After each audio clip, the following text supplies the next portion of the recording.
Hello and welcome from Nashville, Tennessee for today's edition of the Green 19 podcast. I'm Dominique Yates. Joining me are Ryan Wood and Tom Silverstein. Just a couple of hours after the Green Bay Packers win 30-14, a good road victory against the Tennessee Titans. And there's plenty to talk about. Two straight wins for the Packers now with backup quarterback Malik Willis, 2-0. As the starter, as he's filled in for Jordan Love. And it's only fitting you take it right there in terms of best case scenario for the Packers if Malik Willis was going to be the starter to win both games. But not only that, he's done some pretty impressive things.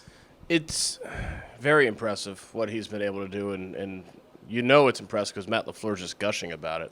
You know, at the postgame, he's basically like saying point blank, you have no idea how impressive this is. Guys, you think you know, yeah, you're kind of, but you're not actually there. Like, the amount of work, the amount of struggle that goes into what he's been able to pull off in a month, it's incredible. Matt LaFleur said he's never seen anything like this. And to me, today, what an embarrassing day for the Tennessee Titans. Not just because they lost, but they traded this guy for a 7th-round pick. They decided 4 weeks ago that Malik Willis was not talented enough to play on their team. So they traded him for a 7th-round pick. And in fact, what showed today is that the Tennessee Titans, their brain trust, their supporting cast, their head coach, were not talented enough for Malik Willis because there is talent here to curate. There's talent to mine. There's a skill set here that can win in this league. We've seen it the last 2 weeks. The Packers did that. The Titans didn't. Spoon, it reminds me of just, I think it signifies that situation is so important in this league for these guys.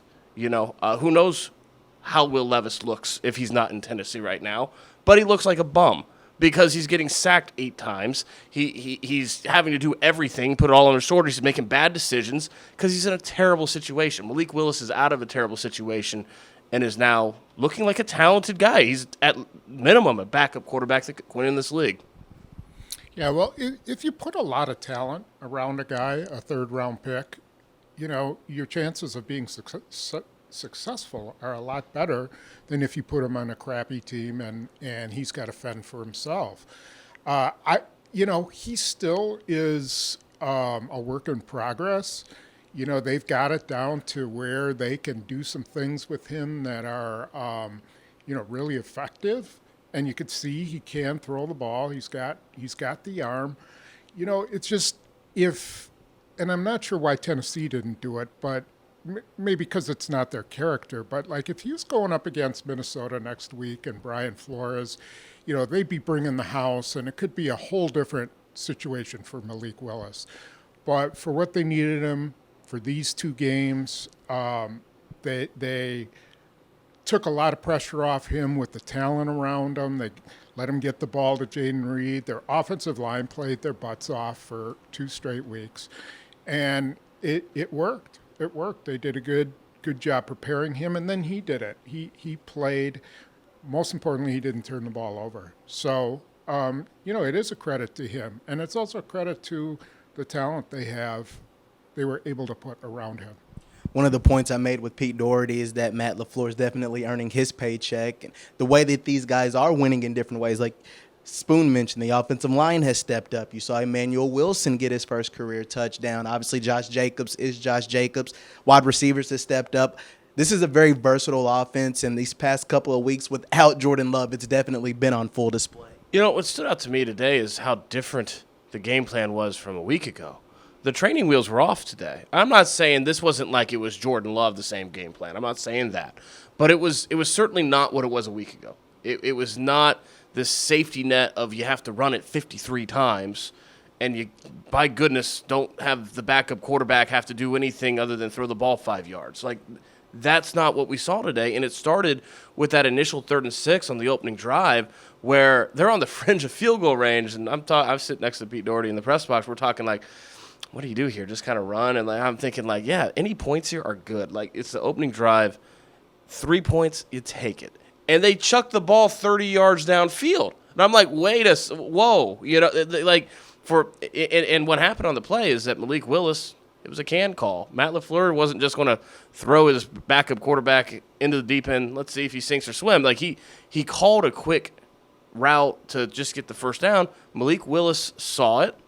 He saw the coverage. The leverage wasn't right. He saw that Christian Watson had single coverage deep, and he went there with the play call before the snap, and then he delivered. So I think this was a game plan that was much more liberal in terms of, okay, Malik Willis, do make plays. He was the reason today more than just an accessory to the victory, which to me is very impressive. The other thing that really stands out to me, in the pocket, he has a remarkable knack. It's a natural feel for when to run, when to pass. He doesn't panic. He's very poised, and he makes the right decision as a dual-threat guy over and over again with high regularity, and that's impressive for a guy that hasn't played a whole lot.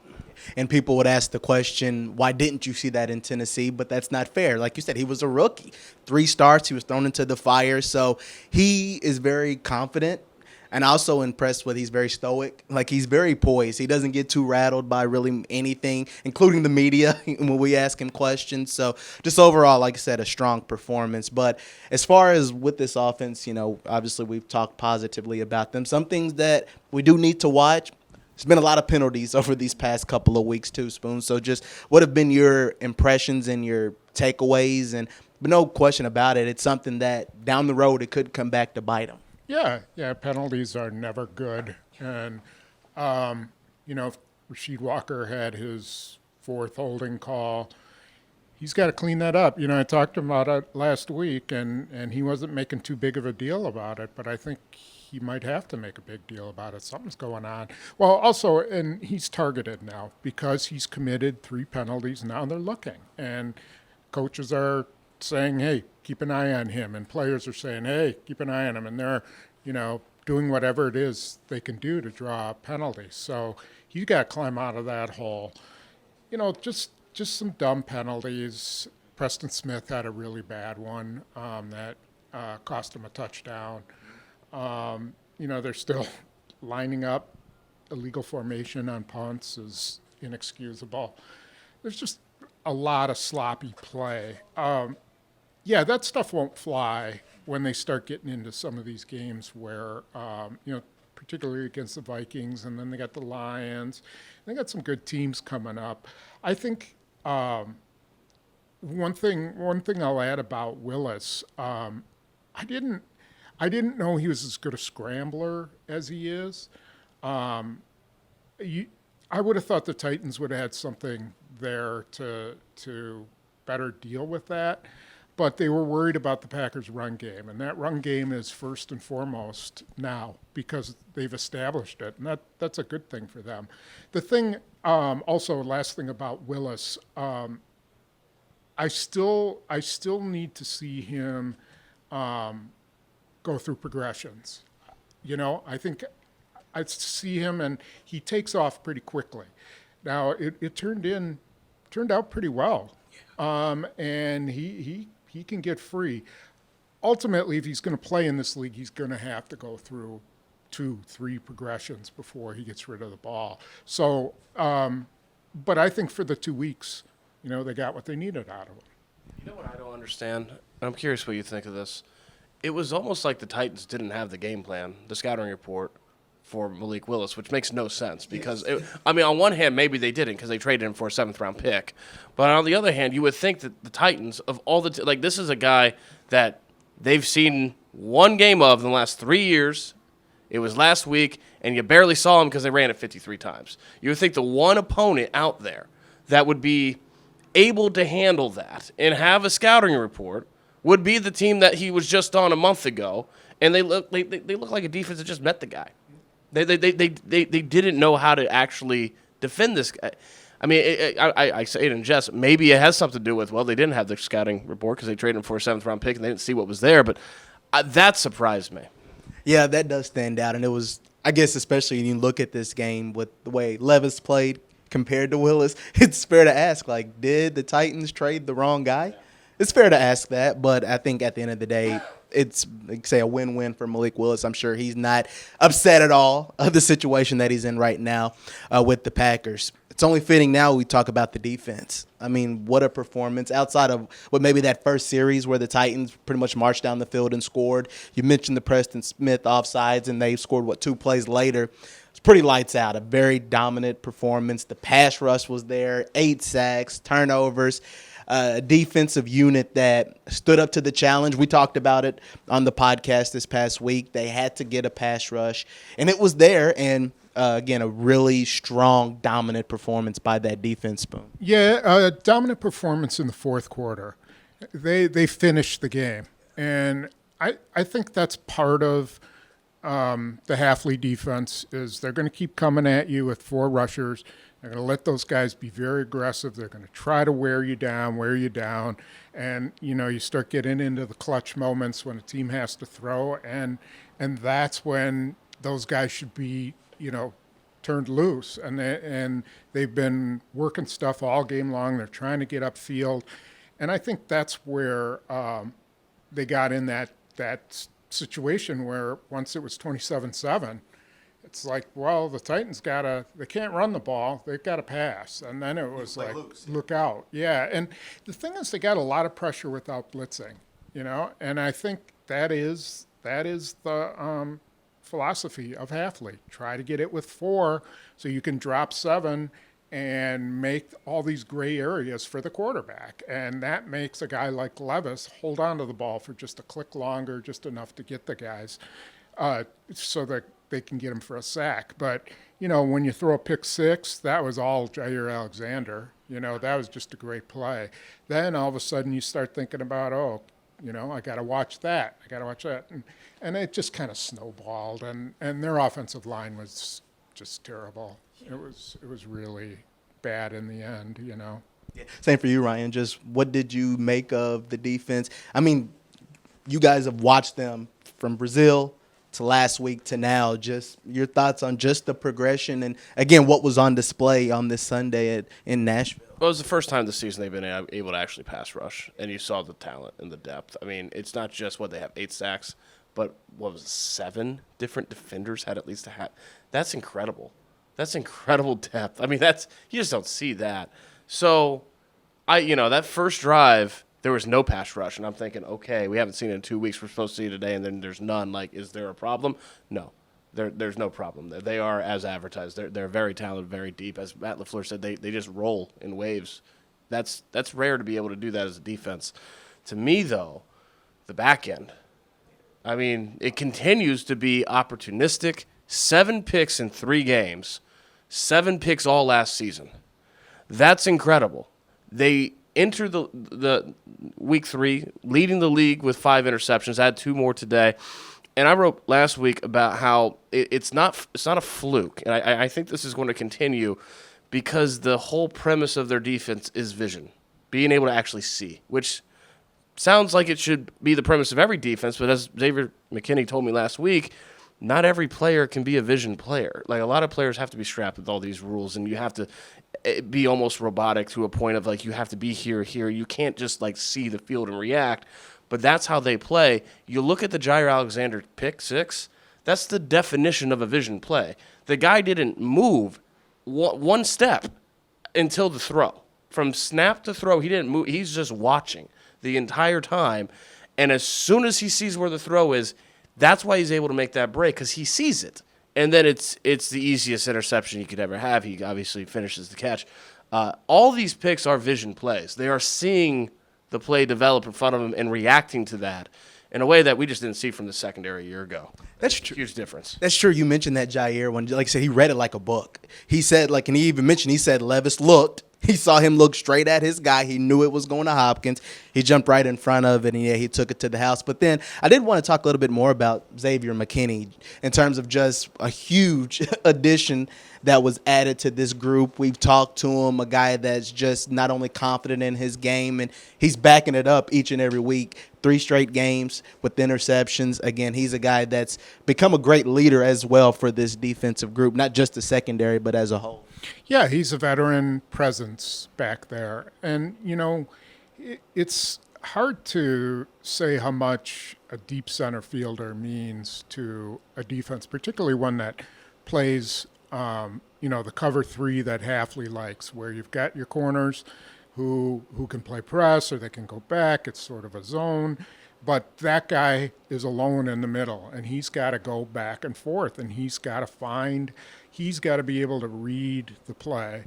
And McKinney is very good at that. He is a natural center fielder, exactly what you want for that position, and they picked it well. And he played in a different defense last year, and this one is really allowing him to kind of figure out where he needs to be, where he wants to be.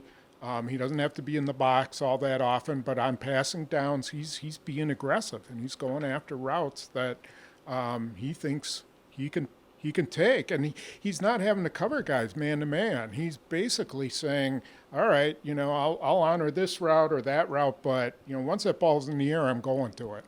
And he's putting him in position to make these kind of plays. As far as the special teams with Braden, Narvison, him, Malik, they had their reunion coming back to Nashville. First off, as far as the A+ with the special teams, Daniel Whelan continues to be just a star as far as his ability to punt it. But with Narvison, what he made a 26-yard field goal. He had missed a 47, but saved by the flag, but then he did bounce back and got another 47-yarder. Again, this is, if that did count, that's 3 straight games he's missed a field goal. You kind of talked about it last week. Are you ready to throw up the panic button just yet, or you still think it's too soon to say? If I'm the Packers, and I think you heard a little bit of this from Matt LaFleur after, if I'm the Packers, I focus on the positives. I say, hey, man, that was a clean game. Way to go. Clean sheet. You love it. You had opportunities. You put points on the board. You didn't miss a kick. And I ignore the fact that he missed a kick because he missed a kick. It's the 3rd straight week he's missed a kick. The 48-yarder didn't count because there was a defensive holding penalty, but the penalty in no way influenced the kick. He missed the kick. So if I'm the Packers, I'm not the Packers, right? That's the luxury I have, is saying, well, he missed one again.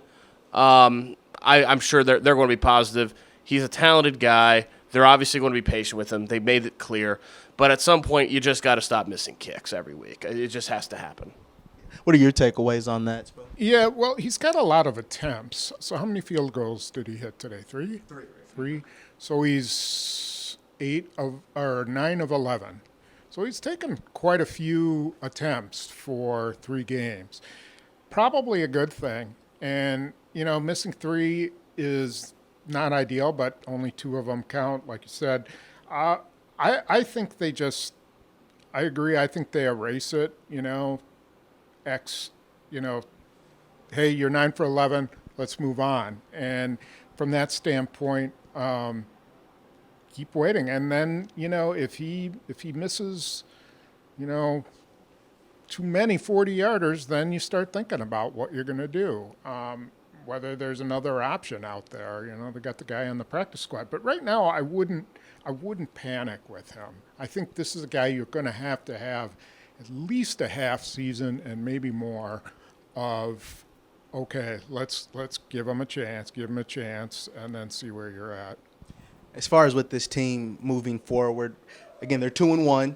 They found ways to win some games, but next step is going to be another challenge, a tougher challenge with the Minnesota Vikings, a football team that's played well. Not sure, I guess, what the status with Sam Darnold. I guess he left the game. I don't know if he came back in or not in that game. But just regardless, a team that is playing really well, very talented, and it's going to be a fun game in Lambeau Field. This is like the best case scenario for the Packers. They got to rest Jordan Love 2 weeks, won both games, and now presumably he should be good to go at home against the Minnesota Vikings, which in the first quarter of the season is the big game. That's the big one. You want every divisional game that you can. And in this case, who would have thunk it a month ago? No one saw this coming, but their Vikings just happen to be the one last unbeaten team in the NFC North. So that's only escalates how big this is. It was – I didn't know. I don't know, Spoon, if you had a feel throughout the week of how this was going to go. I guess by the end of the week, I thought Jordan Love probably would play, but it doesn't surprise me that he didn't, and I really didn't know. And so, we saw him today. He had a warm up or a workout session, throwing and really testing mobility, bootlegs, and even at one point did a quarterback draw, a mock quarterback draw on his knees. So that's how, when we showed up at the stadium, that's what he was doing. Practice all 3 days. He was in pads. He stayed questionable. They did elevate Sean Clifford from the practice squad for the active roster game day, but they didn't downgrade Jordan Love to doubtful. Matt LaFleur said Friday that this was something that Jordan Love had some say here, potentially. That, he might, they're going to listen to the quarterback, have some input on whether he plays. They didn't say anything about how this went down. That was Malik Willis and not Jordan Love today. I think that'll be interesting. My guess is that Jordan Love will play, and again, it's the best case scenario because he didn't have to play the last 2 weeks and they win. Before we talk a little bit more about Love, just what are your thoughts on Sunday's matchup, Spoon, with the Minnesota Vikings? Yeah, so they badly need Love to play. If you remember the last time they played in Minnesota, they sort of solved Brian Flores' blitz package. They had all kinds of answers, and Love made them pay a number of times. Now, it's a new season and everything switches, and Flores, I'm sure, spent all offseason figuring out ways to pressure Love. He's not going to be probably as agile as he was in week one. Whether that matters, I don't know. But it's a great matchup, again, because I think it's really, a question of the Vikings know the Packers want to run the ball. That's going to be first and foremost. Packers know that Brian Flores is going to have like 9 guys up at the line of scrimmage. You don't know which guys are coming and which guys are dropping back. And it's a big chess game. And they had some good rules the last time they played them out in Minnesota. And it'll be interesting to see how this one plays out. For both of you guys, because, if he does play Jordan Love, it's still been several weeks. Has he practiced? Yes, but is there any concern maybe that there could be some rust or you could say game slippage or anything like that for this game with the Vikings? Maybe a little, probably not much. I think that gets knocked off pretty quickly, especially for a guy like that. I think the big, I think the big question is just the mobility and how quickly can he process in a way that when he's missed 2 weeks, right? It's not just the physical, but it's the mental processing to beat the blitz and do those things. But I go back to I think I would love to be a fly on the wall in the Packers facility this week and like how did this go down, right? Like you can see what it is the best case scenario. You can have Jordan Love closer to 100%, not risk his knee. But closer to 100% against the Vikings, big divisional game. You can see on paper how that's logical. I don't know that teams often think that way because they just want to go 1-0 each week. So they're not like, if he could play this week, they don't save him just for that extra 3% if he's ready to go now. And then I think it's, I had someone, Spoon, on Twitter say, Brett Favre, Aaron Rodgers, they play this game. They absolutely play this game. He's practiced all week. He's doing the workout. He plays this game. And I'm like, look, first of all, we don't know the knee. But I also kind of, I get how this fan base might feel that way because you saw it, Brett Favre, and even, Aaron Rodgers played on a broken knee. He let a big comeback on a broken knee once, right? I could see how there's that feeling, too, of, you just kind of expect Packers quarterbacks to play through anything if they're on the practice field. Were you surprised that he didn't play? No. I kind of, the longer the week went on, I just sort of felt like they were preparing Willis. I don't know. It just didn't. It seemed like another let's fool everybody and make them think that Love's going to play. I'm sure they did go down to Saturday and okay, let's evaluate where he's at. But they were definitely preparing Willis to play. And I think the difference between what you're saying about Favre and Love is that if this had been week 17 and they needed it to get in the playoffs, he would have played. But it's week 3, and the one thing you don't want to do is screw up your season. You know, you've got a really good team, a ton of talent. You haven't had a lot of injuries. Don't screw it up by putting your quarterback in danger. And I think that's the big difference. I am interested to see how he plays when he does come back, because he didn't play that well against Philadelphia. You know, he had some missed throws, and whether that was, you know, just a little bit of rust from having not played a full speed game. Now he's got to do that again. He's got to come back and play that full speed game again after just playing practice. So I'm interested to see, you know, how ready he is once he gets back in the game. Yeah, finally, what more do you want to see? Just maybe if not from Love, just the whole team from now until Sunday in Lambeau with Minnesota. You know, I did have one person in the locker room whose name I won't say, but is a player, say that they found out Saturday that Jordan Love was going to play. So to your point, Spoon, at least there's people on this offense. Yeah, that Jordan Love was going to be inactive. Yeah. You said play. Yeah. No, that Jordan Love is going to be inactive. He found out Saturday. So at least some members of this offense, it was late in the week that they, you know, throughout the week they didn't know. So I found that interesting, you know, and I just it's going to be imperative that he plays this week. I don't think there's anything else to say about that. Any final words or any thoughts? Anything that's on your mind or want to get off your chest? Well, you know, they knocked off 2 what it appears to be lousy AFC South teams, which 2 teams I didn't think were as bad as they really are. But, you know, that's what you have to do. And if you have a backup quarterback doing it, all the better. You know, they got kind of lucky that these were the 2 games that Malik Willis had to play. But you play them as you get them, you know, and as they come. And so they're 2-1. And I don't think they could be in much better position, you know, considering everything that's happened. To be 2-1, like you said, with everything that's happened over the past few weeks, it is big for this Packers team. But the Minnesota Vikings will be another tough test. So thank you all for checking out the Green 19 podcast. For Ryan Wood, Tom Silverstein, I'm Dominique Yates.